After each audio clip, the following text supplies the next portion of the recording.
Allahumma yarhamna wa nafa'na bima ta'asran anwarihim wa ulumihim wa nafahatin fid din wa dunyal akhirah. Al-Fatihah.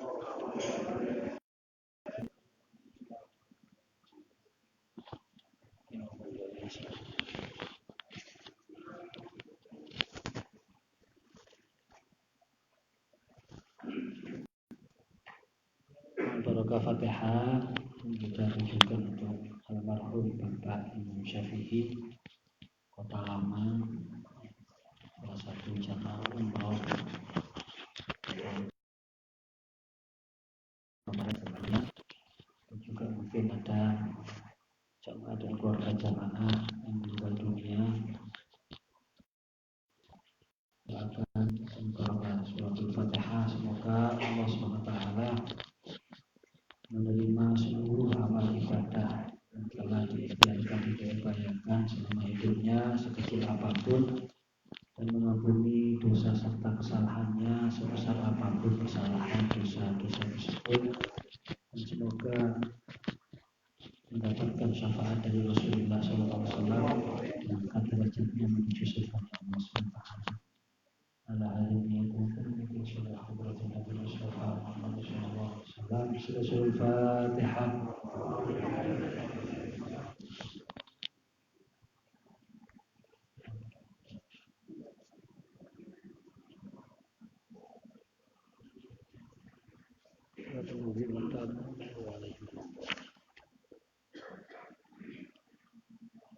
Rekan-rekan jamaah rahimakumullah, alhamdulillah, syukur pada Allah SWT, sholawat serta salam semoga tetap terlimpahkan pada junjungan kita Nabi besar Muhammad sallallahu alaihi wasallam.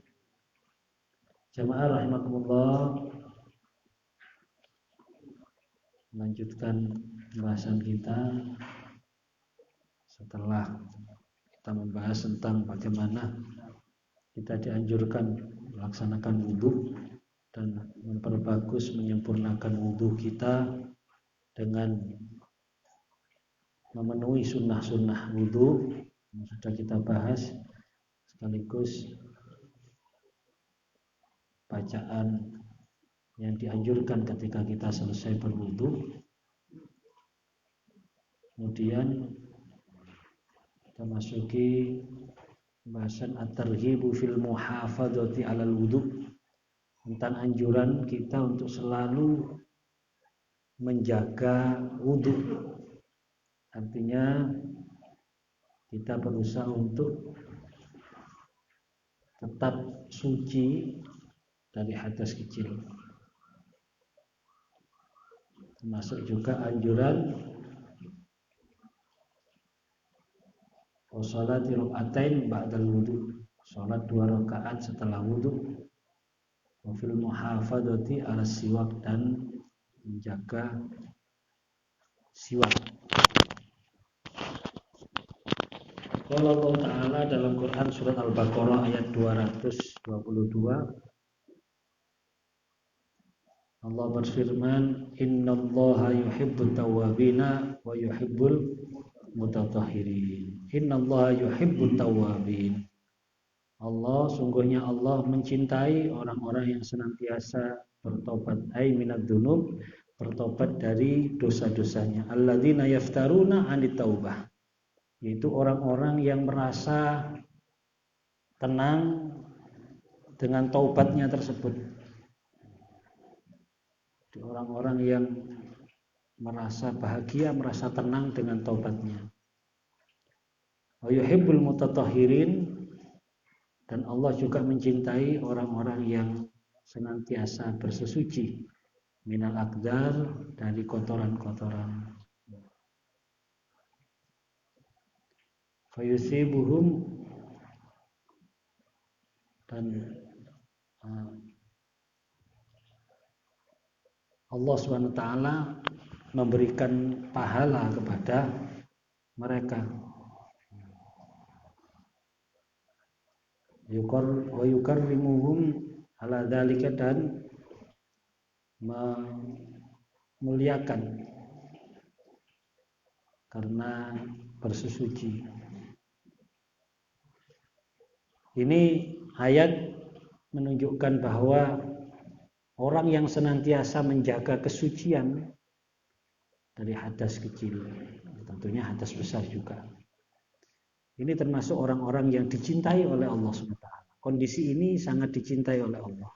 Kondisi ini menunjukkan kedekatannya dia dengan Allah SWT.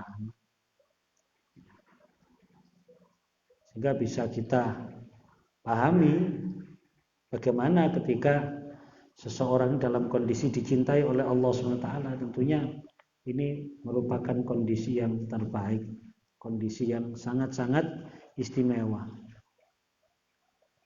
Sebab itu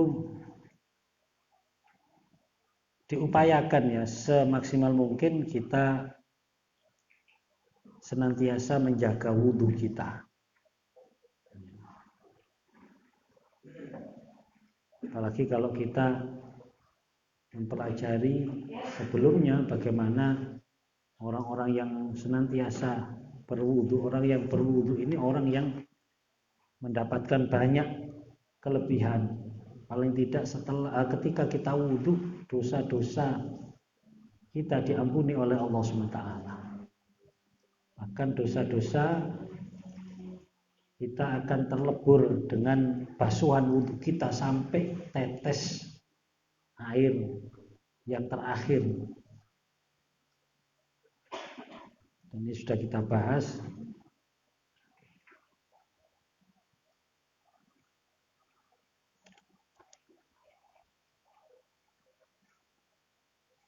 Untuk bisa menjaga wudhu tentunya kita harus tahu tentang hal-hal yang membatalkan wudhu dia.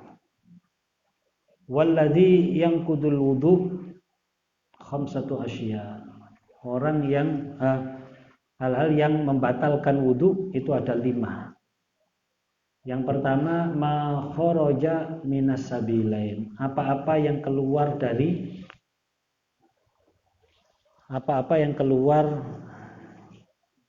dari dua jalan.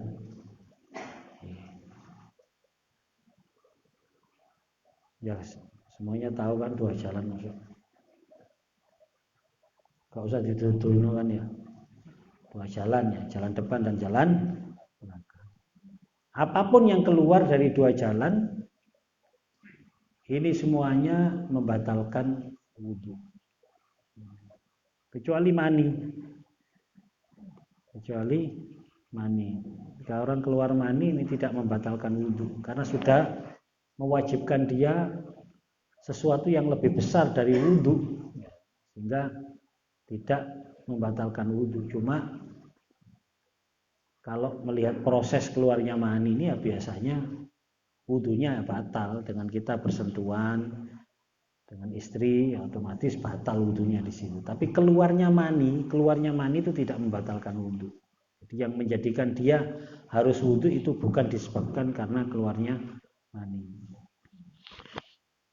Apapun yang keluar dari dua jalan ini semuanya membatalkan wudhu. Baik yang keluar itu sesuatu yang biasa maupun sesuatu yang tidak biasa.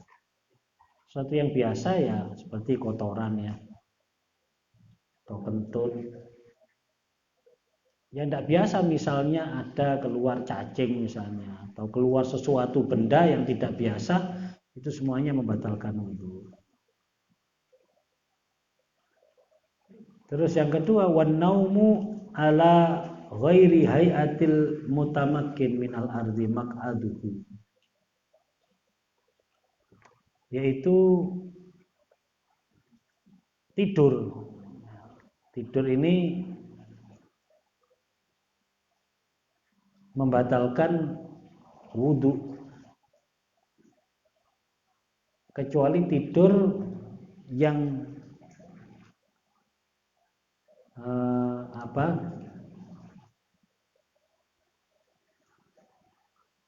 yang duduk, tidur dengan duduk yang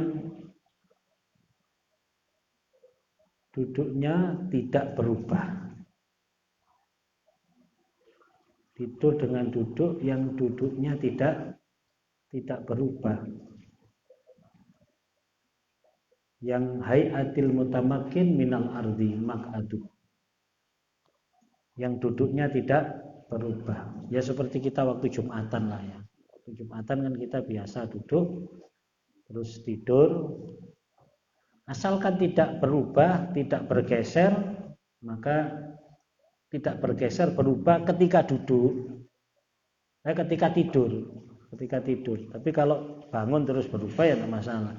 Waktu tertidur itu tidak berubah, nah itu tidak batal.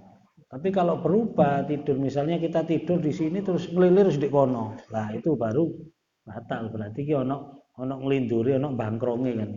Ada gerakan ketika dia tidak sadarkan diri. Dia tidur.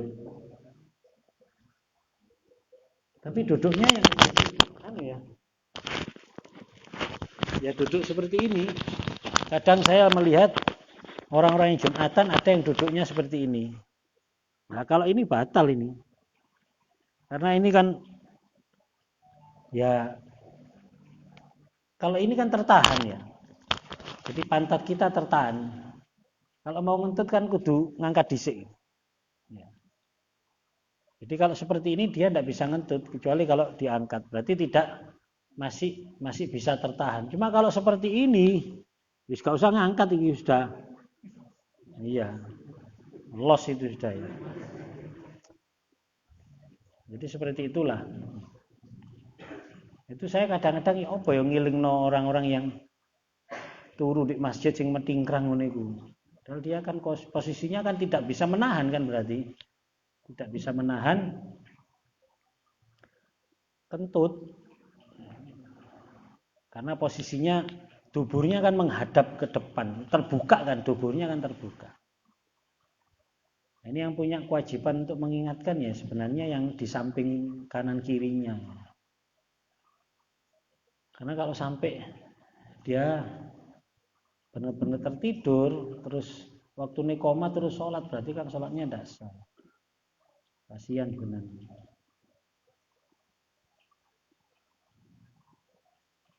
Kenapa kok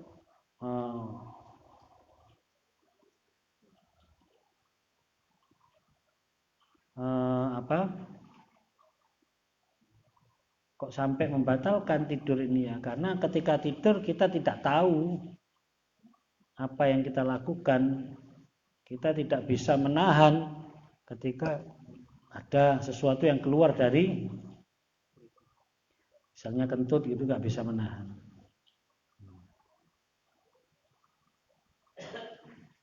Terus yang membatalkan wudu wazawalul akli bisukrin au maradin. Yang ketiga yaitu zawalul akal, hilangnya kesadaran bisukrin au maradin karena mabuk atau karena sakit. Dan ada orang ayanan ya, ayanan pas kumat ayani itu kan hilang kesadarannya. Itu kalau dia setelah wudu ayanan berarti batal. Atau pingsan atau karena mabuk di sini mabuk ya mabuk minuman bukan mabuk darat lautan udara bukan yang lain. Zawalul akli bisukin amarodin. Terus walam surrojuli almar'ata min ghairi ha'il bainahuma ghairi mahramin fil asah.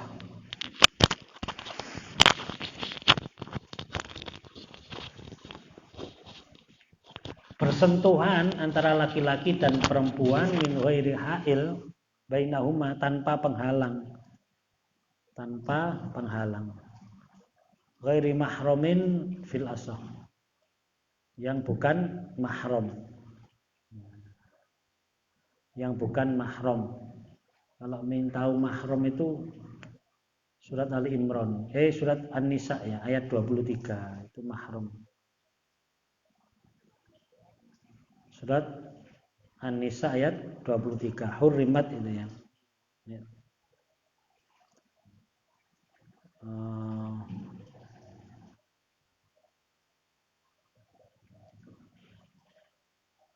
Qala Allah Ta'ala hurrimat alaikum ummahatukum wa banatukum wa akhwatukum wa ammatukum wa khalatukum wa banatul akhi wa banatul ukhti wa ummahatukum allati arda'nakum wa akhwatukum minar radha'ah wa ummahatu nisaikum wa raba'ibukum allati fi hujurikum min nisaikum allati dakhaltum bihin. Jadi diharamkan, artinya ini mahram ini berarti atas kalian ibu-ibu kalian, ibu, terus anak perempuan, ibu sak penduhur, anak perempuan sak penisor, saudara-saudara perempuan, saudara-saudara ayahmu yang perempuan, yaitu bule atau bule atau bude dari ayah, atau saudara-saudara ibumu, bude atau bule dari ibu, anak-anak perempuan dari saudara-saudaramu yang laki-laki ataupun saudara-saudaramu yang perempuan, ponaan. Terus ibu-ibumu yang menyusuimu, ibu rodho'ah, ibu sepersusuan, atau saudara-saudara sepersusuanmu. Terus juga ibu-ibu istrimu atau mertua, anak-anak perempuan dari istrimu, anak gawan yang dalam pemeliharaanmu, dan istri yang telah kamu campuri. Tetapi jika kamu belum campuri dengan istrimu itu, maka tidak berdosa kamu menikahinya. Jadi sampai dicampuri istrinya, digauli.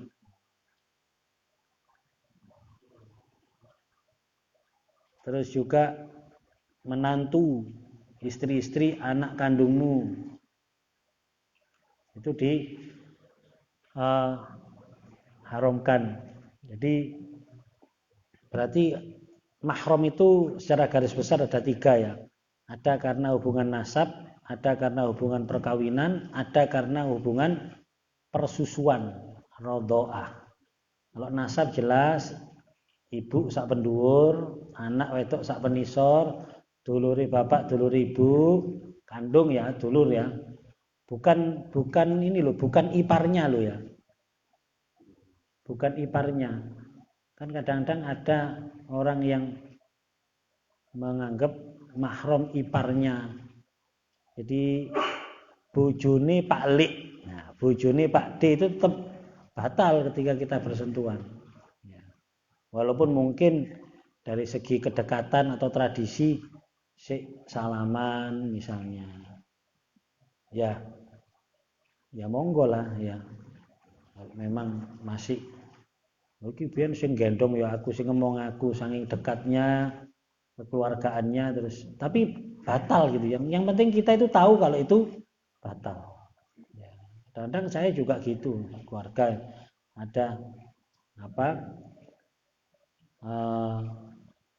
misalane umi misalnya, apa leng? Kan wong tua ya, itu gak enak salaman. Tapi batal, kita tahu bahwa ini batal. Ketika kita mau sholat berarti wudhu lagi. Yang penting kita tahu bahwa itu batal, membatalkan wudhu. Terus keponakan, ini termasuk nasab ya. Ponakan. Terus yang melalui pernikahan yaitu mertua sama menantu. Dan ini mahram selama-lamanya ini. Artinya karena ada mahram yang sementara. Artinya mahram tidak boleh dinikahi sementara, cuma tetap batal. Seperti saudara perempuan istri atau ipar. Ini ipar ini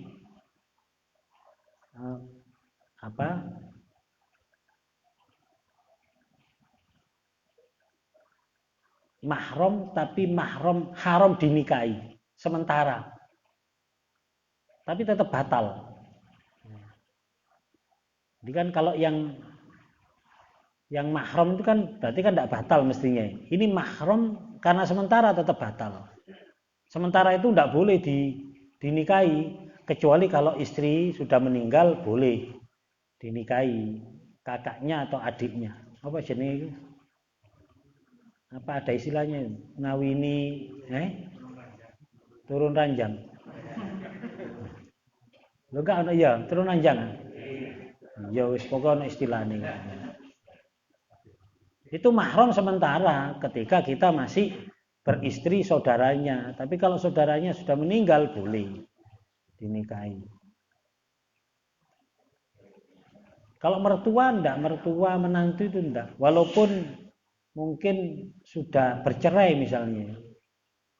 Sudah bercerai tetap sama mertua tetap mahram. Sama menantu tetap mahram. Ini. Terus yang berkenaan dengan rodoah yaitu yang menyusui dan saudara sepersusuan. Jadi saya ini punya saudara sepersusuan ya. Rumahnya di Turen sana. Jadi masih family, masih kerabat, dekat juga termasuk. Tapi sebenarnya bukan mahram saya. Cuma waktu kecil terus ibunya itu sakit. Ibunya sakit, otomatis tidak bisa menyusui waktu itu. Terus disusoni sama umi saya, perempuan. Ya masih kerabat. Bahkan masih pernah sama saya masih pernah budi sebenarnya. Pernah. Ya. Di ibunya itu kalau saya manggil mbah. Disusoni sama umi saya. Akhirnya dia menjadi saudara sepersusuan saya. Jadi kalau ketemu ya biasa saya salaman. Yang awalnya bukan mahram akhirnya jadi mahram gara-gara pernah disusoni sama umi saya. Itu namanya saudara sepersusuan. Saudara sepersusuan. Jadi ini penting ya, mengetahui mahram ini penting. Karena kadang-kadang kita ini kurang memperhatikan ini ya. Makanya sampai di pesantren itu dikasih kartu mahram. Jadi yang boleh menjenguk, boleh menjemput nanti itu harus mahramnya. Itu banyak yang tidak ngerti itu. Sing jemput itu misanane. Misanane sing jemput. Lho iki sapa iki? Kula misanane yogane napa? Yogane Pak Leke niki. Oh yo gak oleh. Lho kula mulai cilik wis dolen bareng bapak masih mulai cilik dolen bareng. Iki dudu masalah. Ya rek cilik dolen bareng gak apa-apa wis padha gedene dolen bareng. Bahaya karena sudah bukan mahramnya.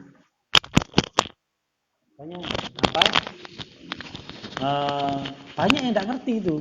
Dikira misanan itu ya memang hubungannya sangat dekat ya misanan, apalagi tinggalnya dulu satu kampung misalnya wis bendino dolen bareng, kadang kruntelan bareng sik cilik. Nah, wis gede kruntelan bareng ya ayahap itu ya. Kecelakaan enggak melok-melok. Enggak boleh karena boleh dikawin, misanan boleh dikawin. Biasanya kan kalau di Madura itu kan biasa oleh sepopo itu, oleh sepupu itu biasa kan gitu ya. Dan memang halal itu, halal. Makanya harus tahu. Pripian kadang atau ipar. Kadang ipar gonceng ngalor ngidul padahal ipare, Dik terno Dik ini. Terno ngalor ngidul padahal iparnya ini. Ini bahaya ini, banyak kan kejadian-kejadian seperti itu ya. Ini ya harus dipahami masalah muhrim. Udah, terus yang membatalkan wudu lagi wa masul farji bi badnil kaffi. Menyentuh kemaluan dengan Batunil kafi ini apa? Epek-epek. Ya, dengan telapak tangan. Batunil kafi epek-epek ini. Jadi berarti kalau dengan apa? Punggungnya itu berarti tidak apa-apa. Menyentuh kemaluan. Ya. Baik kemaluannya sendiri maupun kemaluan orang lain. Baik kemaluan sesama jenis maupun berlawanan jenis, baik kemaluannya anak kecil yang belum balik sekalipun, bayi sekalipun, maupun kemaluannya orang dewasa. Itu semuanya membatalkan. Baik kemaluannya orang yang hidup maupun yang mati. Itu membatalkan semuanya. Makanya kalau orang dulu rek nyawi anake cek gak batal, ya barek nyawi. Ambil sikil kadek punggungnya. Iya kan? Dulu kan ada, sekarang jarang saya ndelok. Ibu-ibu iso nyawi koyo ngono. Biyen pinter iso nyawi ngono iku. Kadang anake loro jejer-jejer cuwi kabeh mbek sikil. Loh iya, itu supaya ndak batal maksudnya, bukan apa-apa, supaya ndak batal. Nah, cuma rek misale ibuke gak duwe wudu lah, apa kadek nyawi model ngono wis biasa apa. Lho kan lucu ya kan ya. Karena ndak ngerti apa sih maksudnya nyawii dengan punggung kaki itu supaya gak batal. Tapi kenyataannya karena ndak ngerti, dia masih gak duwe wudu nyawii ambek iku. Dikira itu apa? Dikira apa gaya apa cara nyawii apa. Padahal itu supaya ndak batal. Jadi ketika dia punya wudu, anake kate salat kok anake terus misalnya buang air, kotoran. Nah itu nyawii supaya gak batal wudune kok ambek punggung sikil. Itu orang dulu kayak gitu.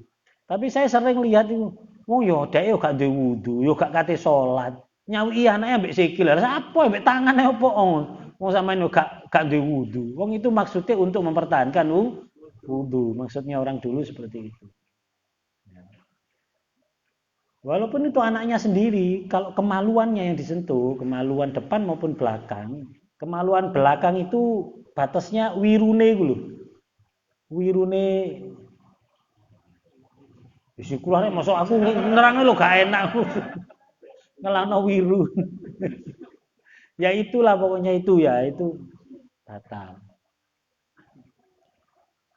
Saya pernah ditanya ini bab ini. Lho Gus misale kan saya semua kemaluan, jadi sing cilik, sing gedhe, lanang, wedok, sejenis dak sejenis urip mati.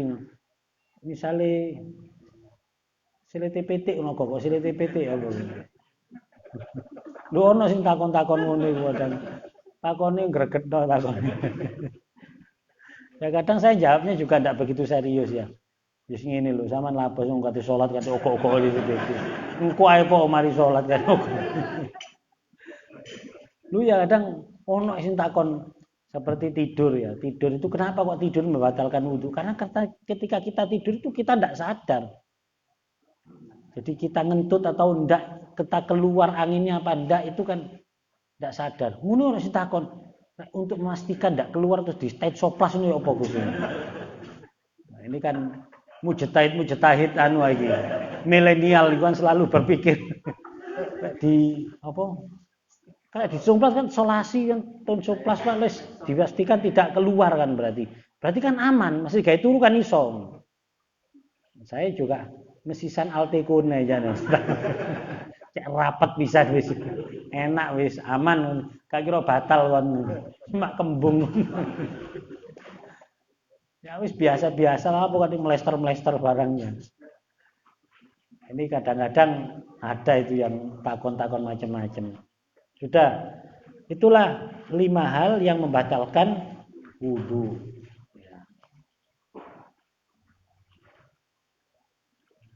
Wa an Abi Hurairah radhiyallahu anna Rasulullah sallallahu alaihi wasallam qol li Bilalin. Dari Abu Hurairah radhiyallahu an sesungguhnya Rasulullah sallallahu alaihi wasallam pernah bertanya kepada sahabat Bilal, yaitu Bilal bin Rabah. Ibnu Abi Rabah. Ishtarahu Siddiq radhiyallahu an fa'taqahu. Sayyidina Bilal ini kita sudah kenal semuanya lah. Beliau ini dibeli oleh sahabat Abu Bakar As-Siddiq dan dimerdekakan. Wa kana muadzinu Rasulullah sallallahu alaihi wasallam. Beliau adalah muadzinnya Rasulullah sallallahu alaihi wasallam. Beliau ini ketika Rasulullah wafat, beliau enggak mau adzan lagi. Jadi Sayyidina Bilal ini setelah Rasulullah wafat itu enggak mau adzan lagi. Karena setiap adzan Sayyidina Bilal enggak pernah sampai. Jadi enggak pernah nutut adzan. Wis dicoba adzan, sik kait adzan itu eling Rasulullah semaput. Sik kait adzan eling Rasulullah nangis geru-geru. Jadi balik gak iso adzan. Hanya menurut ceritanya ya, menurut sejarahnya Sayyidina Bilal setelah wafatnya Rasulullah hanya adzan satu kali, itu pun di Damaskus, di Syria sekarang, di Damaskus. Ketika beliau berkunjung ke Damaskus, saat itu sahabat-sahabat melihat Bilal itu kangen. Bilal kangen ambil adzan sampean, dulu masa jaya-jayanya, masanya Rasulullah. Akhirnya sahabat Bilal memenuhi permintaan dari banyak orang saat itu. Akhirnya adzan. Ketika adzan itu sahabat-sahabat nangis kabeh, bukan karena apa? Karena ingat masa Rasulullah, masa indah bersama Rasulullah. Jadi waktu adzan nih Bilal itu nangis kabeh. Banyak yang semaput, banyak yang sampai tidak sadarkan diri karena teringat Rasulullah sallallahu alaihi wasallam. Itu adzan yang terakhir dari Sayyidina Bilal.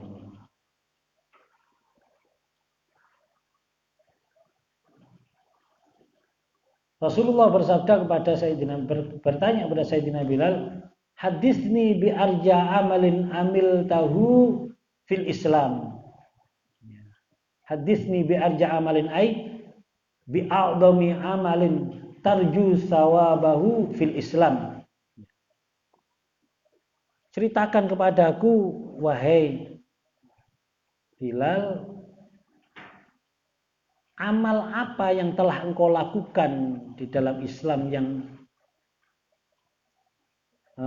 engkau harapkan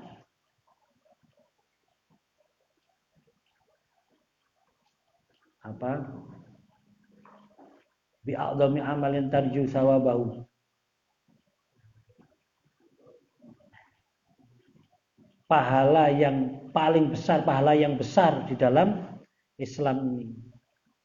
Jadi amal apa sih yang kamu lakukan yang kamu berharap mendapatkan pahala dari amal itu? Mendapatkan pahala yang besar dari amal itu. Inni sami'tu daffana 'alaika fil jannah. Kok aku telah mendengar langkah trompamu. Na'laik itu sandal atau trompa ya. Fil jannah di surga. Jadi diceritakan setelah Rasulullah Mi'raj, Rasulullah ke surga, salah satu kejadian di surga, Rasulullah mendengar suara trompa. Suara klompen lah, klotek. Rasulullah bertanya pada malaikat Jibril, niku suarane nopo niku malaikat Jibril? Klompene Bilal niku. Klompene Bilal. Jadi Sayyidina Bilal ini belum wafat, masih di dunia, tapi klompene wis aktif di gini surga. Ini kan luar biasa ya, menunjukkan derajatnya yang sangat tinggi. Wonge durung mati, klompene wis di gini swarga. Ini Sayyidina Bilal ini.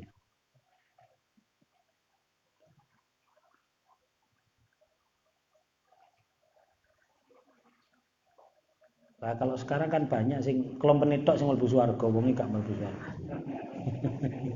Karena ada anak nang masjid mek titip klompen.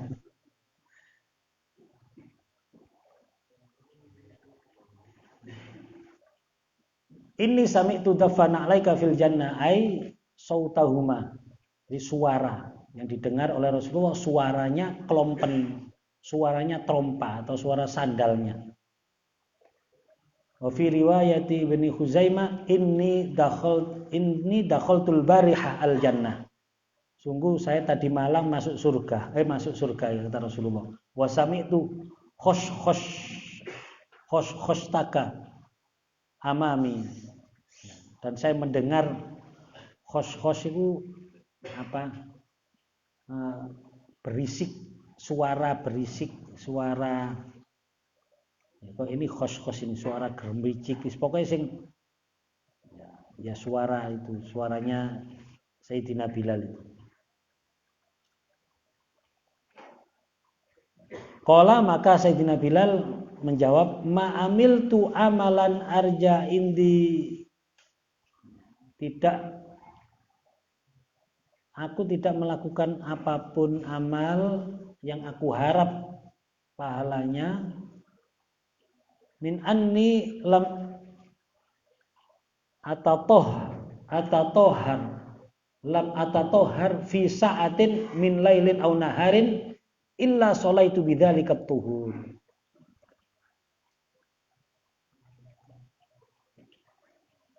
Beliau Sayyidina Bilal mengatakan bahwa aku tidak bersesuci di waktu malam maupun siang, kapanpun maksudnya, kecuali illa shallaitu bidzalika tuhur. Aku pasti sholat untuk bersesuci tersebut. Ma kutibali an usalliyah. Jadi seakan-akan wajib. Pokoknya mari wudhu itu seakan-akan wajib. Ini seakan-akan rangkaian dari bersesucinya itu. Jadi beliau Sayyidina Bilal setiap wudhu itu mesti sholat. Maka tabali an usolliya ai ma qadarahullahu li minas sholat. Jadi seakan-akan memang ini seperti diwajibkan. Jadi koyok mari wudu iku rek gak sholat koyok durung sah wudune. Koyok durung jangkep wudune atau bersesucinya. Sehingga ini sebagai rangkaian dari wudu. Ini sahabat Bilal. Wal ma'na annahu alaihi salatu wassalam talaba Bilal al yuhadditha an hadil fadl an hadal fadlil azim alladhi bihi rafa'allahu darajatahu fil jannah. Rasulullah mencari kok Bilal iki kok ono kelompene nek ngene swarga istimewa iki, sahabat-sahabatku gak ono sing koyo ini.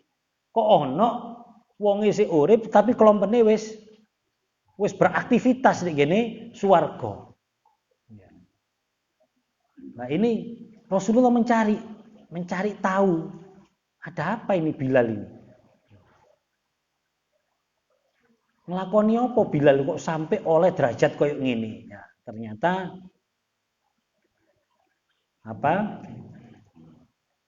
Sayyidina Bilal melakukan sholat 2 rakaat. Dan ini ya di dalam kitab Nabi Muhammad Al-Maliki diterangkan. Yang lainnya bukan yang di sini, saya pernah baca. Ini menunjukkan bahwa banyak sahabat-sahabat Rasulullah yang melakukan sesuatu itu tanpa harus menunggu perintah dari Rasulullah SAW. Jadi berimprovisasi lah ya. Berimprovisasi, tapi akhirnya Rasulullah menyetujui. Makanya salah satu sunnah, salah satu yang disebut sunnah itu di samping perkataan Rasulullah, sabda Rasulullah, perbuatan Rasulullah. Sabda Rasulullah biasanya sami'tu Rasulullah sallallahu alaihi wasallam, saya mendengar. Tapi kalau perbuatan Rasulullah, ra'aitu Rasulullah, saya melihat Rasulullah.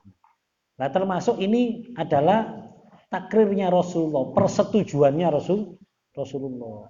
Rasulullah tidak melaksanakan. Kok Bilal sing nglakoni. Nah, ini menunjukkan bahwa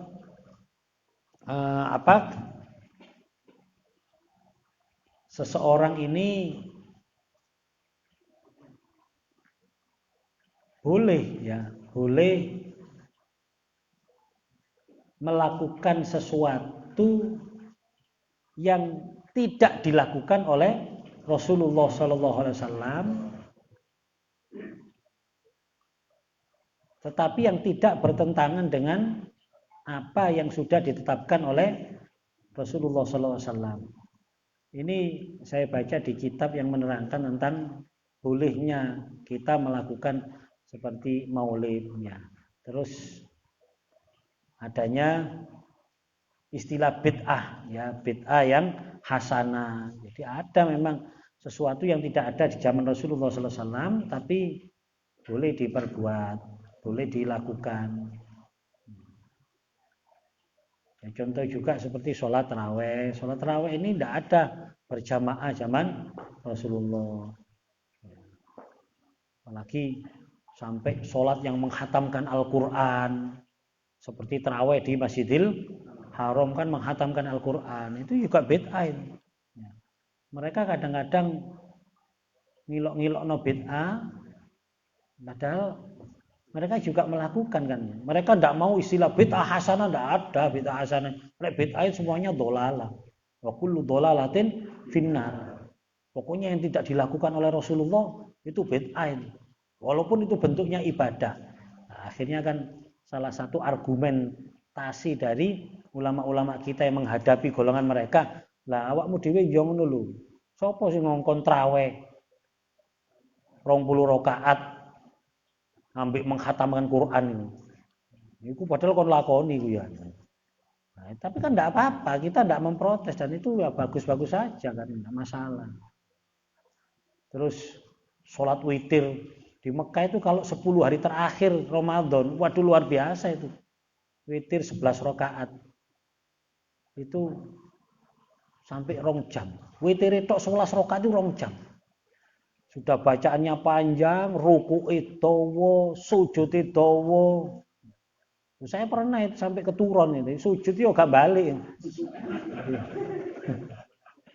Loh ya bener, dibuka ambek sing jajarku dijejek ngono. Tangi.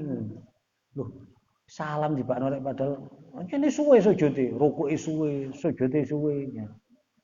Itu kalau 10 hari terakhir semacam itu. Lah itu siapa itu yang melakukan? Itu juga bid'ah. Makanya Imam Syafi'i mengatakan ada itu bid'ah hasanah. Tidak apa-apa, bagus.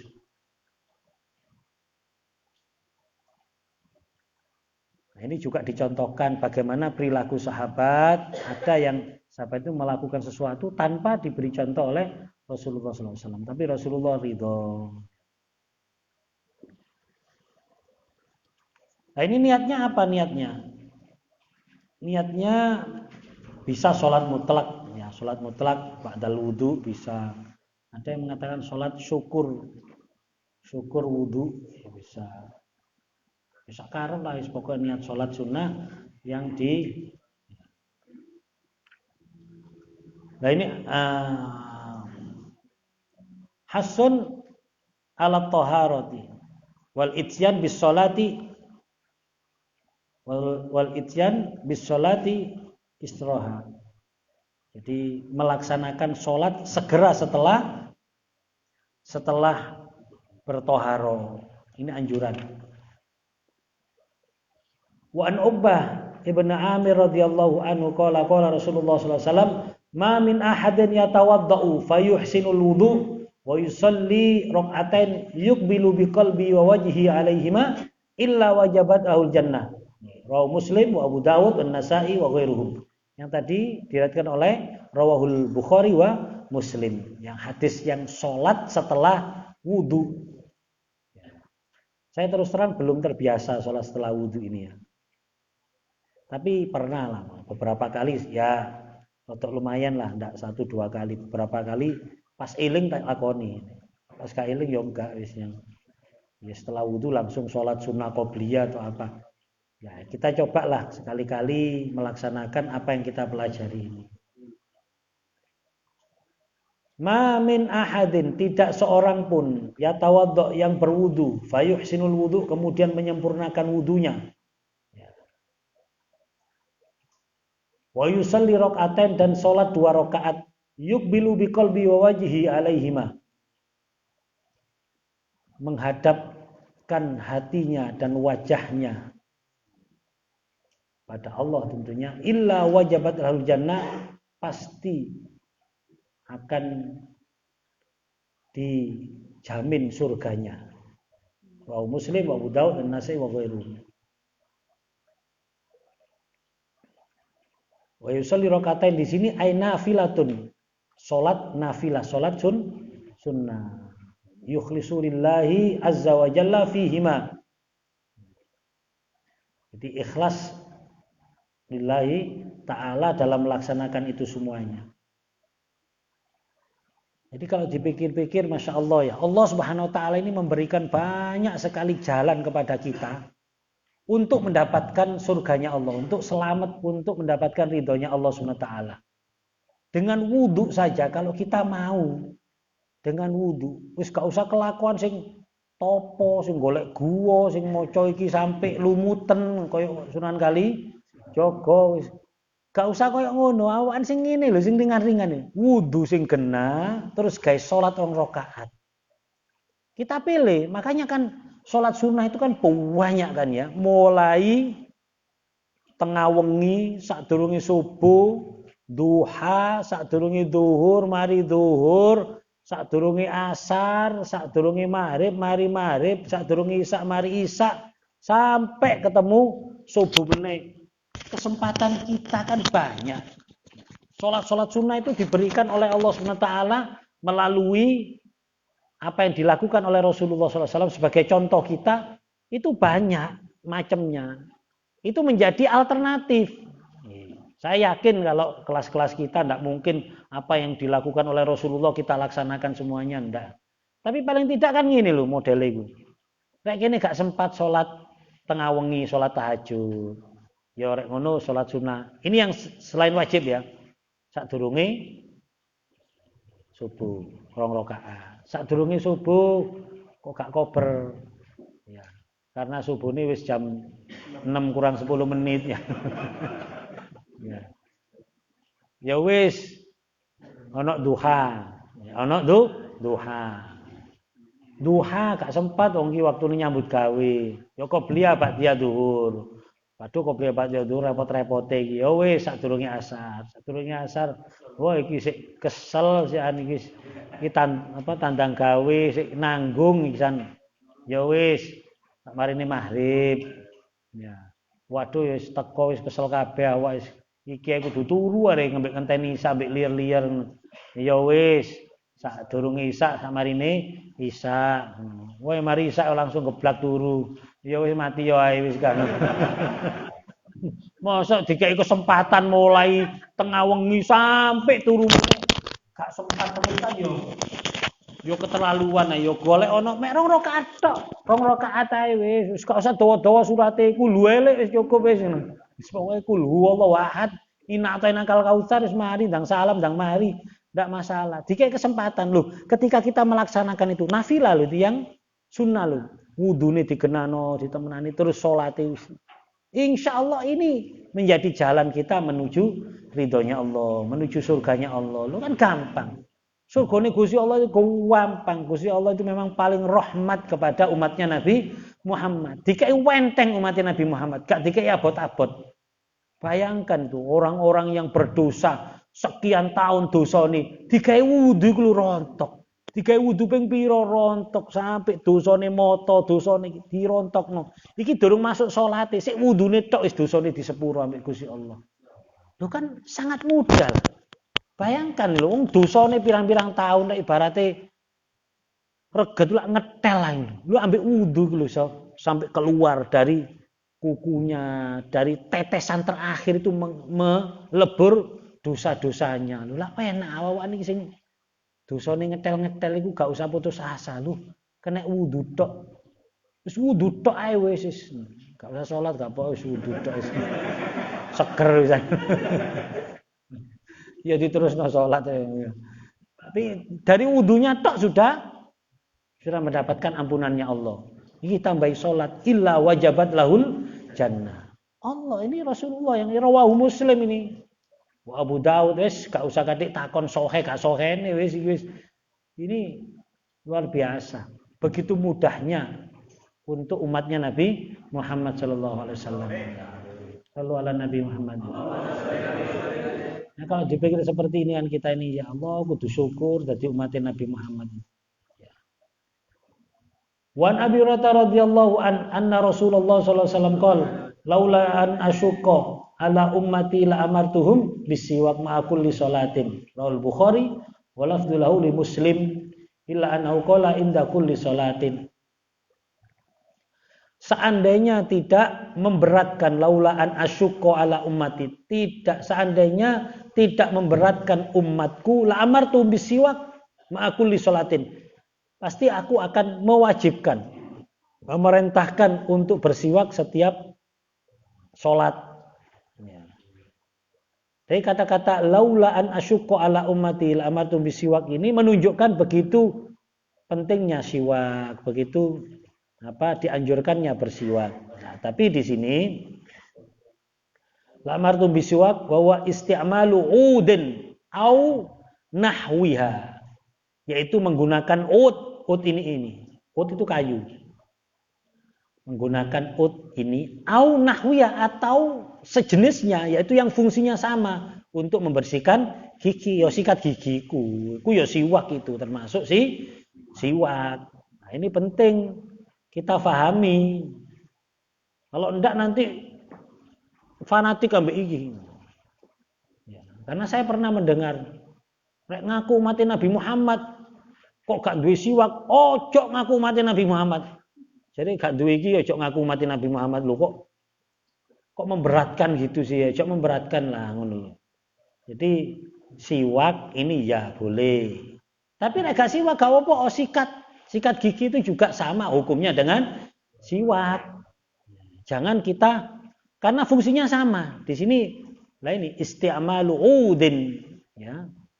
Au nahwi. Ud itu kayu, menggunakan kayu atau yang lainnya. Lah memang zamannya Rasulullah tidak ada memang sikat. Insya Allah kalau zaman Rasulullah ono Oral B ngono ya kira-kira Rasulullah beli Oral B kira-kira. Karena kan lebih enak mungkin ya. Tapi saya tidak menafikan ya kandungan zat opo yang ada di siwak ini luar biasa yang mungkin tidak ditemukan di tumbuhan-tumbuhan yang ada di Indonesia mungkin, wallahu a'lam, saya bukan ahli kimianya. Yang pasti ini punya kandungan memang ya. Saya tidak menafikan. Cuma jangan terbatas ini. Dan itu pun ada penggunaannya. Ada cara penggunaannya. Jangan terikat dengan siwak sebagai ini tok, kayu ini tok. Cara penggunaannya salah, yo gak iso, yo gak bener yoan. Karena banyak kan di antara kita yang dipikir, gawe kayu siwak ini. Terus ini dipotong, ditalekno di tasbih sampai dari 3 tahun. Lah itu yaitu kempro namanya itu. Rasulullah tidak mungkin seperti itu. Tapi setelah saya tahu, ternyata cara penggunaannya tidak seperti itu. Saya melihat kebiasaan orang-orang Arab yang ada di Mekah, Medina misalnya contoh ya. Saya lihat. Itu setiap Jumat beli itu. Dan niki siwak sakmene digawe mek diluk tok. Ini saja ini baru ini saya ini. Baru dia ini gak pati ono rasane. Lama-lama ndak ada rasanya, potong sampai entek ya wis digua. Kok digawe sampai umat mene dibagi papat, sampai tadi koyo fosil. Oh ya ojo ngono Rasulullah gak ngajari seperti itu. Ya. Jadi pikirannya mek kayu gitu, jangan itu jelas tidak benar dan Rasulullah tidak mungkin seperti itu gitu loh. Tidak mungkin. Ternyata kebiasaan orang sana siwak sakmene maling gawe seminggu wis entek. Sudah habis seminggu tuku meneh. Mereka senengane sing seger. Seger itu rasanya pedas, ini sudah tidak seger ini. Ya tapi masih ada rasanya. Kalau sing seger sing tas joko itu dicokot itu pedes ngono, kayak enak itu ya rasanya. Ada semacam ya pahit isis itu ya. Itu memang zatnya ada itu untuk mungkin antiseptik ya antiseptik, antibakteri mungkin ada memang iya. Ya. Tapi sebenarnya kalau saya berpikir ya Allah itu adil kok ya. Memang di daerah Timur Tengah sana ini memang untuk membersihkan giginya. Allah memang beri ini. Tapi kan Allah kan menciptakan manusia sak donya kan dikai untu kabeh Gusti Allah. Nah, berarti Allah pasti menaruh sesuatu yang digunakan untuk membersihkan gigi dimanapun berada. Saya itu yakin 100% itu. Gak mungkin kita tergantung siwak ya, makanya itu ya. Jadi gini, ya apa ya?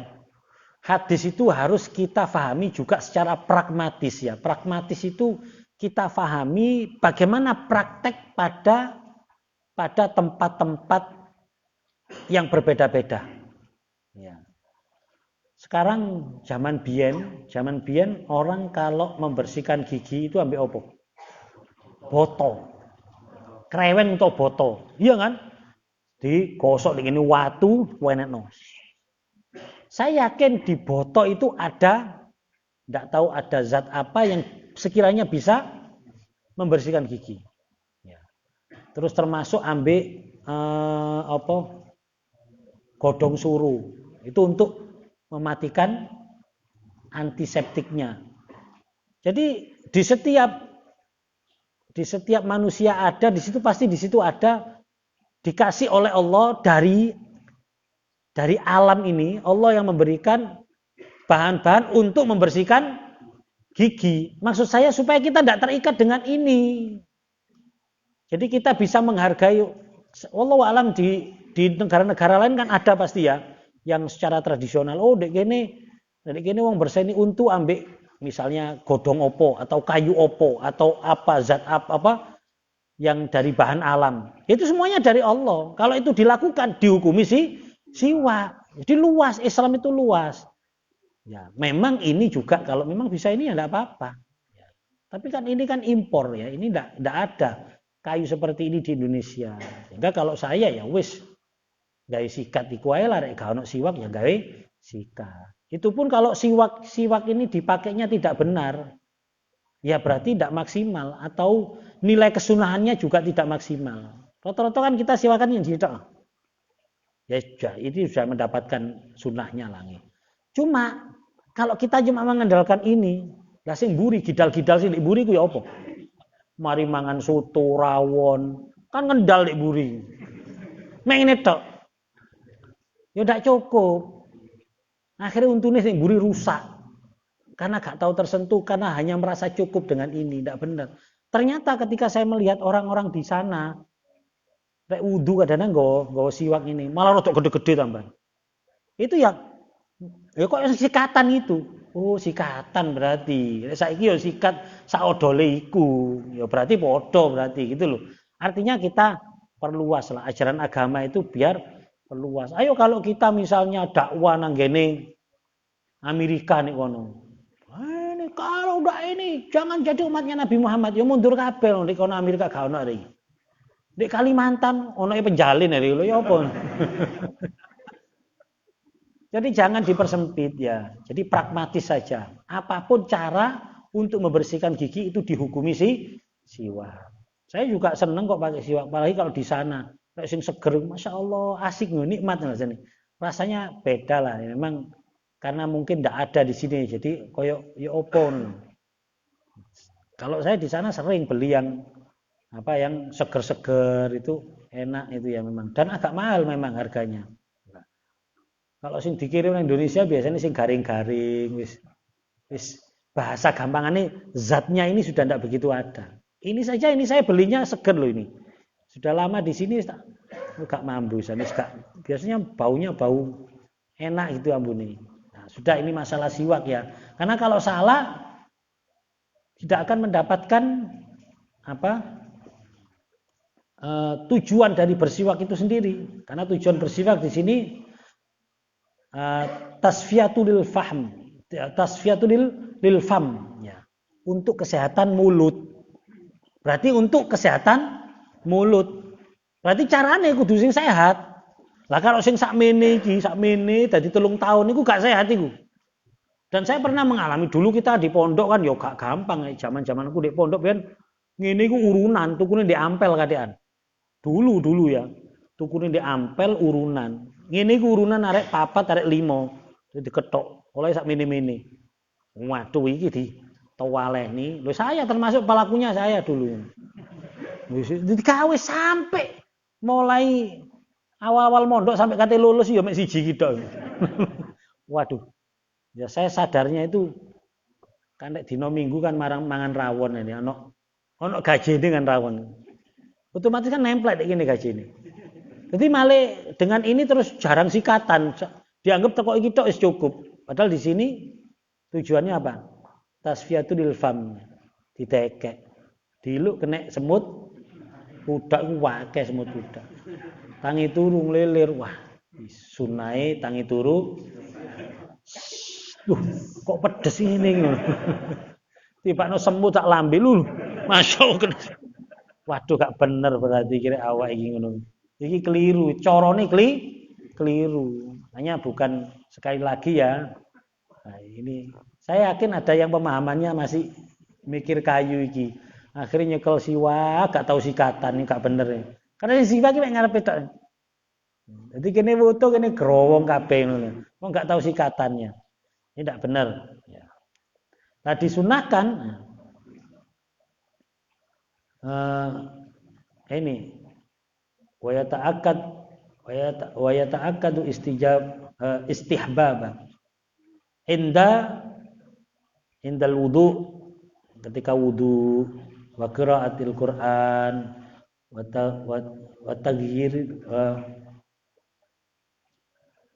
tughayyiril fami, wa qiraatil ilmi, waktu ngaji ngene iki, wal ihtidar, bahkan waktu ihtidar, waktu sekarat.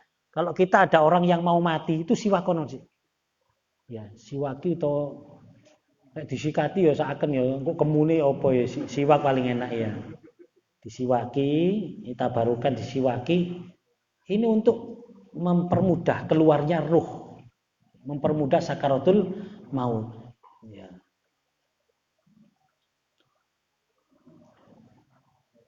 Ini bahkan di sini faedahnya ada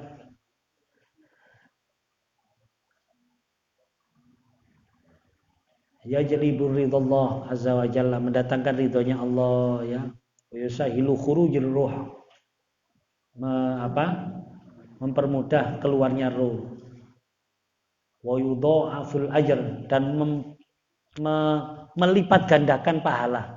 Jadi kita sholat ambil siwakan, atau sekarang kita perluas ambil sikat gigi lah. Sholat dengan sikat gigi atau siwakan, dengan sholat tanpa sikat gigi dan siwakan, itu pahalanya lebih besar dengan pakai siwak atau sikat gigi. Dan juga di sini bisa wa yuzakkil fatanah, untuk mencerdaskan. Untuk mencerdaskan. Kecerdasan otak, untuk mempertajam kecerdasan. Lah ini Rasulullah SAW begitu luar biasa ya. Wa qalat Aisyah radhiyallahu taala anha, ma zalan Nabi sallallahu alaihi wasallam yadhkur siwak hatta khashitu an yunazzila fihi Quran. Kata Sayyidah Aisyah radhiyallahu anha, Rasulullah ini selalu berpesan kepada kita tentang siwak, selalu menyebut siwakan ya, siwakan, jalali siwakan, siwak. Sering menyebut siwak sampai beliau ini khawatir kalau ada perintah yang mewajibkan orang bersiwak. Nah, ini gambaran saja bahwa menjaga kebersihan gigi ini pentingnya. Dan ini kelemahan kita. Umat Islam ini kadang menerjemahkan siwak hanya pada kayu ini saja, tanpa memperluas makna siwak atau tujuan siwak, yaitu untuk menjaga kebersihan gigi. Termasuk kalau kita 6 bulan sekali misalnya ke dokter gigi untuk membersihkan karang gigi, itu termasuk bagian dari bersiwak. Pahalanya sama dengan bersiwak karena membersihkan gigi. Ya, semoga apa yang kita pelajari ini menjadi ilmu yang manfaat, artinya kita dapat melaksanakan apa yang kita pelajari bersama sebagai bentuk penyempurnaan ibadah kita di hadapan Allah SWT. Amin ya rabbal alamin. Wallahu a'lam bishawab. Subhanakallahumma wa bihamdika asyhadu an la ilaha illa anta astaghfiruka wa atubu ilaik. Assalamualaikum warahmatullahi wabarakatuh.